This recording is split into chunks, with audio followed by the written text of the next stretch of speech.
নমস্কার, সকলকে স্বাগত আরেকবার মানসিক স্বাস্থ্যের এই পর্বে আমাদের এই চ্যানেল মানসীতে। আমাদের কাছে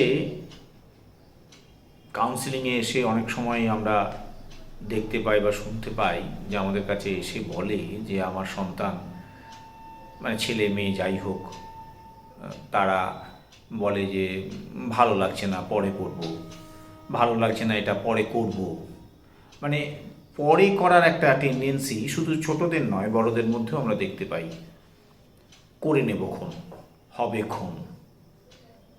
সেই নিয়েই আজকে আপনাদের কাছে একটা গল্প বলার আমার খুব ইচ্ছা হলো, সেই হিসাবেই আপনাদের কাছে আমার আগমন।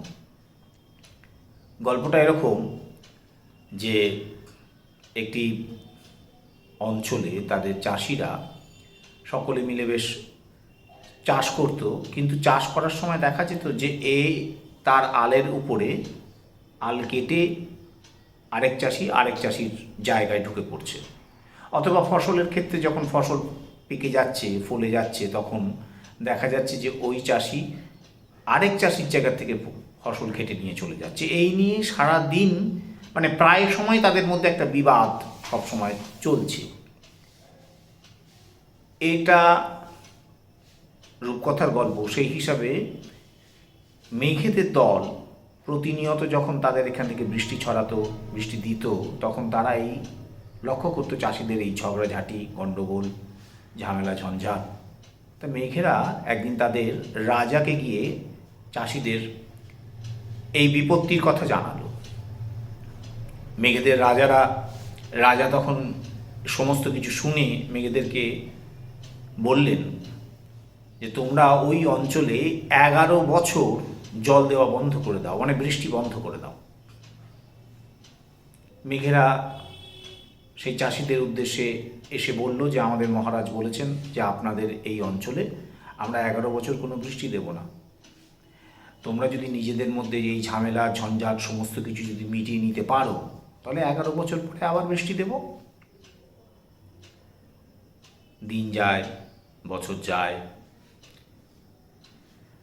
আস্তে আস্তে ওখানকার চাষিদের মধ্যে চাষাবাদ যেহেতু নেই, ফলে তারা পেটের সন্ধানে, রোজগারের তাগিদে একে অপরে বিভিন্ন জায়গায় ছড়িয়ে পড়তে শুরু করে, চাষাবাদ বন্ধই হয়ে যায়। তো এই মতো অবস্থায় একদিন দেখা যাচ্ছে যখন মেঘেদের দল যখন ওই অঞ্চল দিয়ে যাচ্ছে, তখন দেখি একটি চাষি খুব কষ্ট করে তার লাঙল নিয়ে ওখানে চাষাবাদের চেষ্টা করছে।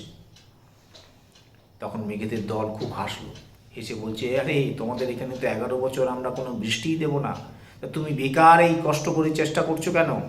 ফসল তো ফলবে না।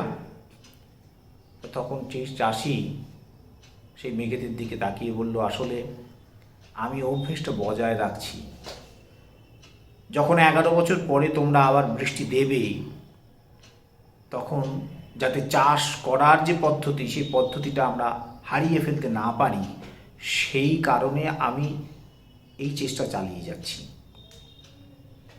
মেঘেদের দল তার রাজার কাছে গিয়ে এই বার্তা আবার দিল। তখন রাজাও বলল, বাহ, চাষি তো ঠিকই বলেছে। 11 বছর পরে যদি আমি ওই অঞ্চলে বৃষ্টি দেওয়াটাই বন্ধ করে দিই, তাহলে 11 বছর পরে হয়তো বৃষ্টি দেওয়ার যে প্রথা, সেই প্রথাটাই আমি ভুলে যেতে পারি।